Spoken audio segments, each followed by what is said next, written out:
Welcome to the Libido Lounge, where we focus on all things love, lust, and libido. We believe that fabulous sex is important to health as exercise and good food.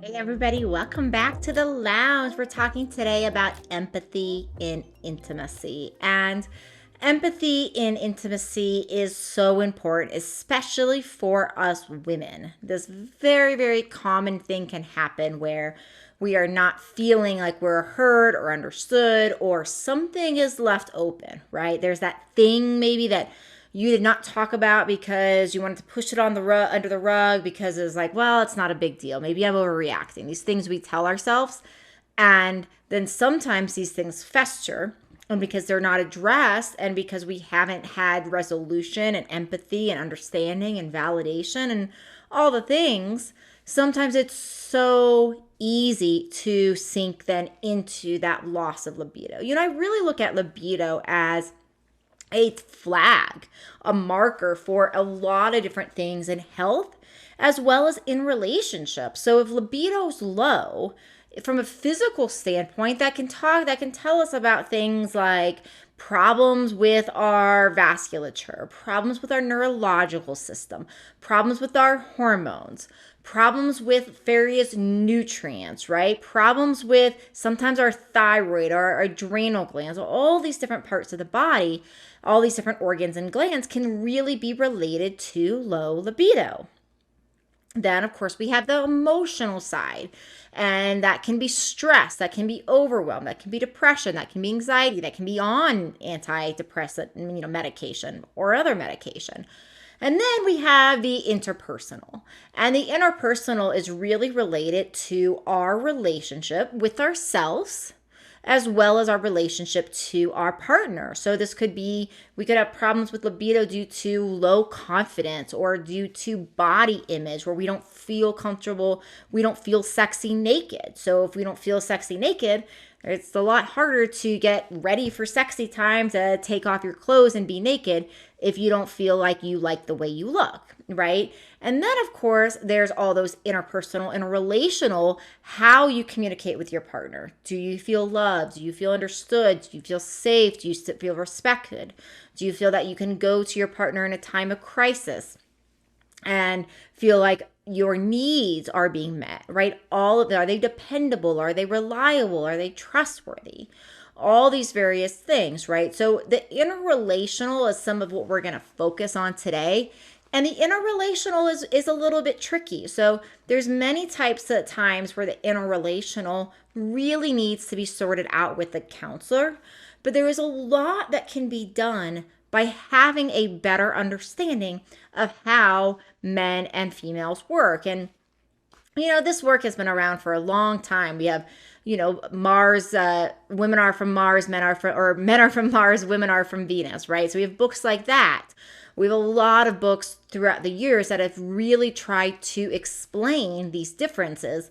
But you'll hear me talk over and over again about Alison Armstrong because I think her work, for me, did the most radical as far as getting me out of this phase of really not understanding how different the masculine brain is, right? And so the vicious cycle we can get into this is sometimes it's so easy because whatever gender you are, you know what it's like to live in the brain of your own body, right? So essentially, if you're a man and you see that that women are not focused, or they are varying degrees of emotion, right? And one day it's one emotion, another day it's another emotion. It can feel, and it could lead you to believe that it's appropriate to make a statement like women are emotional, right? If you are a female and you see if you're with a man and you see him watching TV and you're trying to get his attention and he's not paying attention, because that's naturally how the man's brain works, is to be very, very focused based upon where the blood flow goes to the brain. It's easy to come to the conclusion that he's not listening and he does not care, right? So what winds up happening is, because we don't innately understand each other oftentimes, and we think we do, but we don't understand many times how innately different our brains operate, right? And that's why I think the studies that are coming out that are showing MRI wise what's different in the male versus female brain are so pivotal. Because when we begin to understand that, oh, it's not that she's too emotional, it's that she deeply is wired for sensing and feeling the pain of other people, of sensing that if a child is injured or somebody's having an off day, and she's doing this in part because she's wired for safety, sense that oftentimes women are weaker physically, that we have this ability to be wired to sense other things in our surrounding, sense other feelings, sense if somebody is hurt, sense if somebody needs our help, that we're constantly taking in data of our surroundings. And that's really overwhelming sometimes, right? Men have such an easier capacity because of how focused their brains are based upon the way testosterone impacts the brain to essentially stay focused, not taking in all that data, right? That means they don't have that overwhelm to the level that women do, that are just flooded with data all day long, because it's very hard for the women's brain to completely focus because it's wired to take in and it's wired to feel for safety and survival. Men's brains are different. Men's brains are really focused. This is why it's sometimes hard to get a man's attention when they're watching TV or they're playing a game with their buddies or whatever, right? And so it's easy to come to the conclusion, because if you were talking to another woman and a woman, you were saying her name over and over and over again, and she was not responding to you, it'd be like, oh, she's definitely ignoring me, right? Why is she so pissed off? But that's not what's happening. And so when we have blood flowing to different brains, like men, it's not that they're ignoring, it's that they're so focused. They don't take in the information from the surroundings in the same way that women do, and vice versa.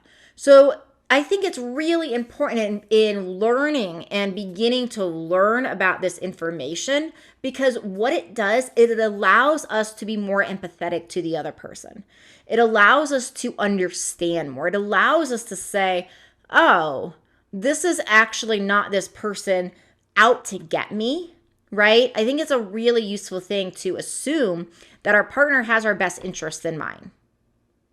Right? And then, sometimes we need to ask clarifying questions, right? Sometimes it might not look like that, but oftentimes it's so easy to jump to these stories of, you acted this way, so this means this. He acted this way, so that means this. She acted that way, so that means that. It's so easy to jump into these stories and make meaning out of things that are actually incorrect meaning. That if we can actually just understand that the way we process information as females and males is so dramatically different, then we can start to unpack this and have more empathy. This is also like really interesting in the bedroom, right? For a lot of men, I talk to a lot of men who they go through a challenge at work, they're like revved up, they're feeling super intense, and they are ready to have sex, right? They are fired up. And then women, they go through a very similar day and they're wound up and they're like overwhelmed, and it was a crazy day at work. And what are most women ready to do? Sit on the couch with a glass of wine, right? Maybe go to bed early. They can, right? Not ready to have sex. So and this is another thing too, if they're like, men gets home from work from a standpoint of like a really, really busy day, and they're stressed and there's a lot going on. There's a level of how the masculine brain works where there's a level of almost like needing to have sex or needing to ejaculate in order to focus. And of course, I say needing a little bit playfully, but it is a helpful thing, right? That orgasm actually allows for that focus back, like, okay, I can get my mind back on work now, right? Versus women in bed after a long day, and you try to go to bed and have sex, and all of a sudden you might find that your mind is like, oh crap, I didn't put that on my list. Or, oh, I hope I remember this after that. Oh, maybe I should fake the orgasm because I got a lot of work to do and I got to get this over with, right? Literally, right? So this isn't like good or bad for anybody, but sexually in the bedroom, it helps us to understand how innately we both respond to stress differently in our sexuality. So, what does this mean? It means that we have a level of understanding that as women, we don't have the brains of men. And as men, they do not have the brains of women. So, by understanding how we work differently, then we can begin to open up the dialogue of how we can work together on this. So, man has a long day, woman has a long day. They come together, they both have a long day. What can be done, right? Is this an area where, okay, if man really feels like he would benefit from sex, then is it possible where we could do something like, okay, maybe the woman needs her feet rubbed. Maybe she should go take a bath. Maybe hubby can, or a spouse or partner can go take care of the kids or cook dinner or something to allow her to have a little bit of time to get back into her body and to process everything and maybe vomit about her day a little bit, and in order to actually be present in the bedroom, right? What sort of ways can be manipulated? Is it simple that those are just days that maybe sex is not on the table? But then in that situation, how can sex be scheduled? When is that sex date to make sure that we're coming back together over and over again? Because we want to be very careful in this scenario.